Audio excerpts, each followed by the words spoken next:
Bom, pode chamar as crianças. Tá aqui, ó. Milagres, sinais e visão de uma criança. Podem chamar as crianças para ouvir esse relato. Então tá. Crianças, ouçam esse relato. Não sei, ela está dizendo aqui. Boa noite, Ana. Boa noite, assombrados. Ontem, dia 11 de outubro de 2018, assistindo aos relatos ao vivo, vi que você pediu que quem tivesse relatos com crianças o enviasse hoje. Eu gostaria de contar a você, essa daqui então é criança, tá? Gostaria de contar a vocês essa história que aconteceu com a minha família e incluir alguns milagres e sinais que tivemos na nossa trajetória de vida. Antes, porém, preciso explicar algumas coisas que entram no contexto da história. Os nomes já estão trocados, tá? Sou a Mari, de São Paulo, tenho 56 anos e o meu marido 66. Nós estamos casados há 30 anos. Sim, completamos 30 anos em julho deste ano. Parabéns. Depois de alguns anos de casada, eu fiquei grávida, mas perdi o bebê no segundo mês de gestação. Segundo os exames, o diagnóstico foi ovo cego. Fiz a curetagem e me recuperei bem. Foi a mesma coisa que eu tive. Mesma coisa, só que eu não precisei fazer a curetagem. Eu já contei para vocês, né? Bom, me recuperei bem. Mas depois dessa gravidez, eu não consegui mais engravidar novamente. Eu não tomava pílula nem estava evitando por qualquer outro meio a gravidez, pois já tínhamos alguns anos de casados e desejávamos ter filhos. Passaram-se muitos anos e nada. Quando íamos completar 13 anos de casados, resolvemos economizar dinheiro e buscar um tratamento médico. Pedi recomendação de um especialista para iniciar o tratamento, mas a minha ginecologista na época não quis indicar. Mas o meu marido, conversando com uma funcionária dela, né, da médica, eu acho, mas o meu marido conversando com uma funcionária dela, conseguiu com ela, a funcionária, a indicação de um especialista em reprodução humana, mestre na área, um grande profissional. Com a ajuda dele, fizemos um check-up para detectar meus problemas e iniciar o tratamento. Ana, só quem passou por tratamento de reprodução assistida sabe que não é tão fácil. E como envolve o emocional. O casal tem que estar motivado, pois é um tratamento longo e doloroso, para não dizer caro também. O problema era eu. Eu tenho SOP, S-O-P, Síndrome dos Ovários Policísticos.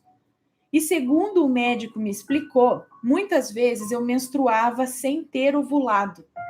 Além disso, eu tenho uma malformação no útero, que o torna propenso ao aborto. Tentei desde medicamentos a inseminação artificial e, por fim, fertilização in vitro, o popularmente conhecido bebê de proveta. Na primeira tentativa de bebê de proveta, fiquei grávida de um menino.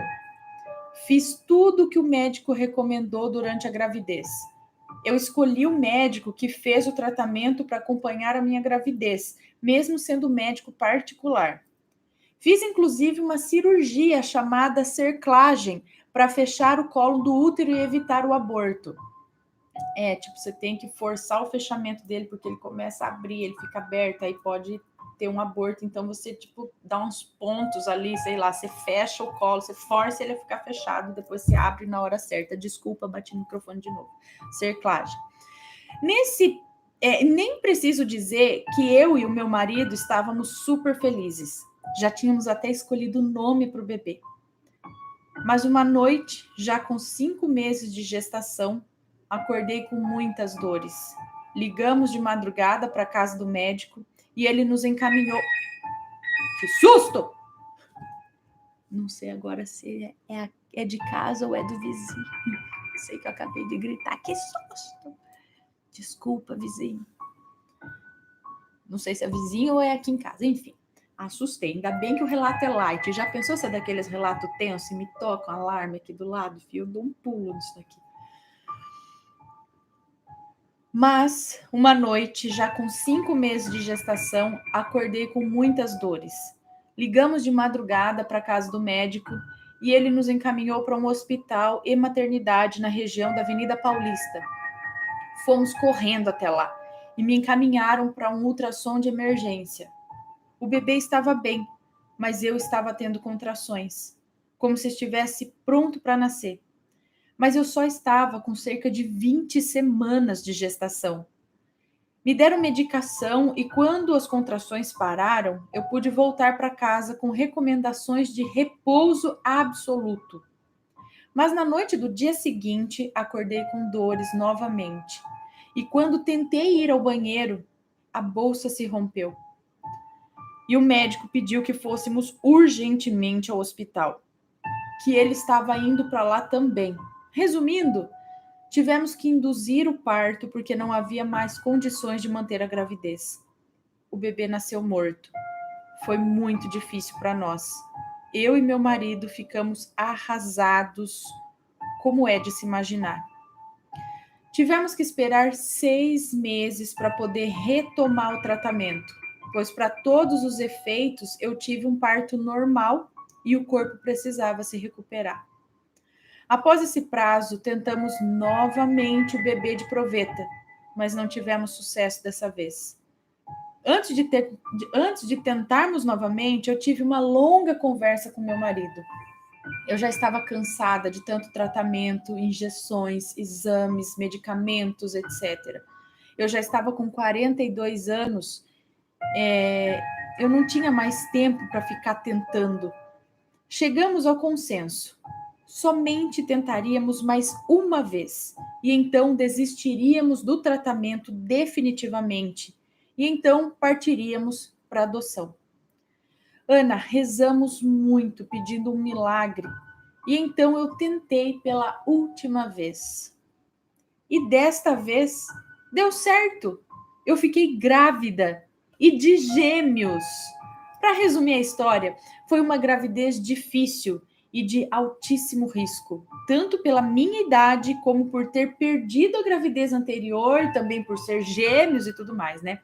O médico me avisou que eu teria que ficar em repouso a partir do 3º mês, mas tive sangramento aos 2 meses de gestação e pensei que eu ia perdê-los. Rezamos muito, tanto eu como meu marido, e toda a nossa família também. Precisei ficar de repouso absoluto a partir de então, antes do previsto. Quando eu estava com 5 meses de gravidez, a minha sogra faleceu, então com 81 anos de idade. Eu não pude sair do meu repouso e nem ir ao enterro ou ao velório dela, apesar de querer ir. Ela era mãe de gêmeos também e ficou muito feliz ao saber da minha gravidez gemelar. Resumindo, fiz tudo direitinho e aos 43 anos os meus bebês nasceram de cesariana. Eu estava de 8 meses, então, mas meu filho estava começando a ter sofrimento fetal e não mais se desenvolvendo, e por isso foi marcado o parto. Ele foi considerado prematuro quando nasceu e ficou internado na UTI neonatal por 2 semanas. Nesse período, teve 5 apneias, paradas respiratórias, o que nos apavorou demais. Imagina. Temos hoje um lindo casal de gêmeos, menino e menina, com 13 anos de idade, que nos tiram do sério por vezes. Acho que por causa da idade, né? Adolescência, também chamada de aborrecência. Eles são lindos, inteligentes e queridos por todos. Enfim, eles são o nosso milagre. Pois mesmo fazendo tudo certinho, o médico especialista que me acompanhou no tratamento, na gravidez e no parto, não me dava esperanças. Ele mesmo não acreditava que íamos conseguir. E ele mesmo nos disse que era um milagre que tudo tenha dado tão certo. Agora os relatos. Tem mais? Agora relato? Visão da minha filha. A casa onde vivia minha sogra até falecer virou ponto de encontro de seus filhos, meu marido e mais 3 irmãos. De vez em quando nos reunimos lá para um churrasco em família. Um domingo, num desses churrascos, A minha filha, então com 3 anos, chegou para mim e disse: Mamãe, eu vi uma senhora sorrindo ali. E ela apontou o corredor da casa perto da cozinha. E como era essa senhora, filha? Eu perguntei. Ah, ela tem cabelos bem branquinhos e é bem risonha. E estava olhando para mim. Ana, parece mentira, mas ela descreveu certinho a minha sogra, mesmo sem nunca ter visto ela. Lembre-se que ela faleceu quando eu ainda estava grávida. Ela não a conhecia nem mesmo por fotos. Comentei isso com os familiares que estavam presentes e todos acharam que ela tinha visto a avó, que lá havia vivido e que não conheceu. Sinal dos anjos. Depois que os meus filhos nasceram, eu e o meu marido tínhamos muito que agradecer por aquele milagre que Deus nos concedeu.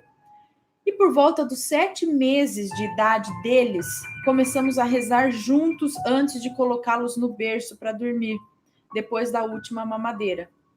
Segurávamos as mãozinhas deles entre as nossas, cada um com uma das crianças no colo, e rezávamos o Pai Nosso, Ave Maria, Glória e a oração do anjo da guarda, mesmo eles não sabendo nem falar. Depois cantávamos uma música, Mãezinha do Céu, eu não sei rezar, eu só sei dizer, quero te amar. Mães, sei.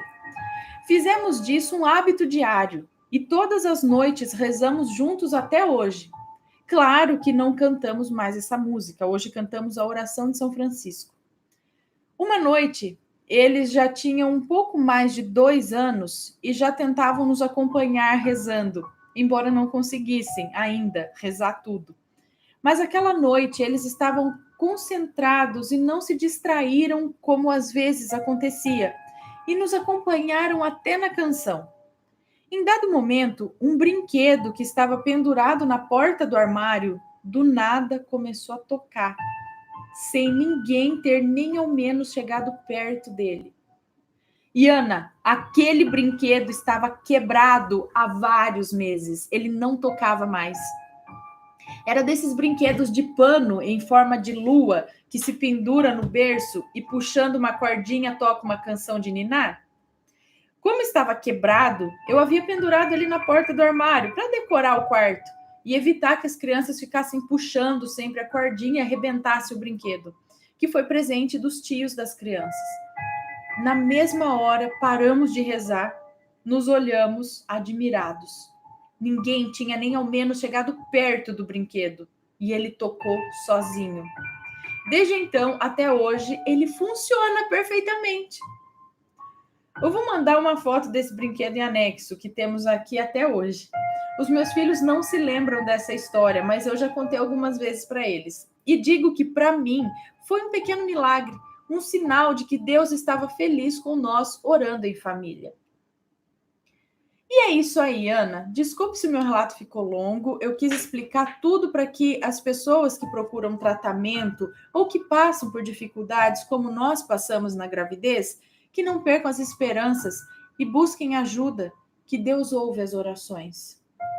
Desejo um feliz Dia das Crianças a todos, que todos conservem um pouco de sua infância em seus corações.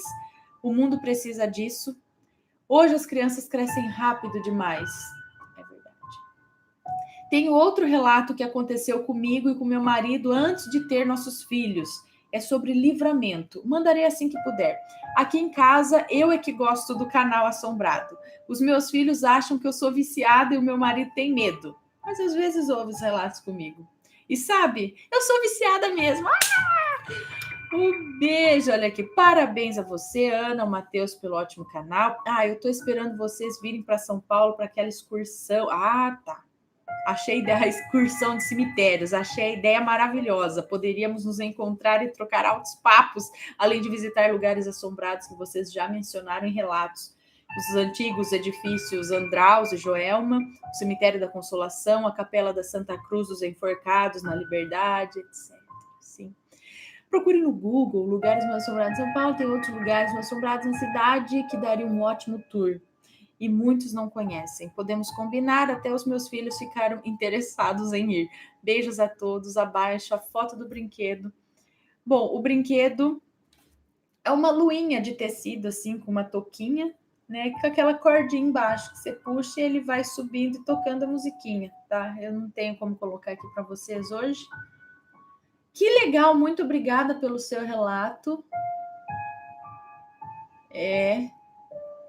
Pessoal, a fé é muito importante.